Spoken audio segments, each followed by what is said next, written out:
Hi అండి, new model hangings తయారు చేసుకోవడం కోసం ఇలా స్క్వేర్ పీసులు అయితే తీసుకోవాలి. అంటే 3 ఇంచుల వెడల్పుతో 3 ఇంచుల పొడవుతో డబుల్ పీస్ తీసుకొని గోల్డెన్ థ్రెడ్ తీసుకొని ఇక్కడ చూపిస్తున్న విధంగా ఇలా లోపల వైపు పెట్టి 3 సైడ్లు స్టిచ్ చేసుకోవాలి.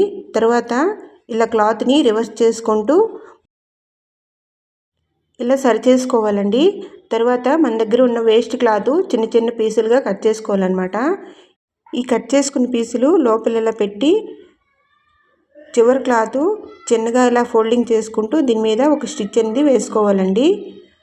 తర్వాత 1 ఇంచ్ వెడల్పుతో ఒక లేస్ తీసుకుంటూ ఇలా ఫోల్డింగ్ చేస్తూ 2 సైడ్ల స్టిచ్ చేసినట్టుగా చూసుకుంటూ అయితే ఇలాగా స్టిచ్ చేసుకోవాలండి. ఇక్కడ చూపిస్తున్న విధంగా ఇలా స్టిచ్ చేయడం వల్ల హ్యాంగింగ్ రివర్స్ అయినా సరే మనకి లేస్ అనేది కనిపిస్తుంది. ఆ తర్వాత పైన వేరే క్లాత్ తీసుకొని ఇలా అయితే స్టిచ్ చేసుకోవాలండి. నచ్చింది అనుకుంటే లైక్ చేయండి, సబ్స్క్రైబ్ చేయండి. Thank you for watching.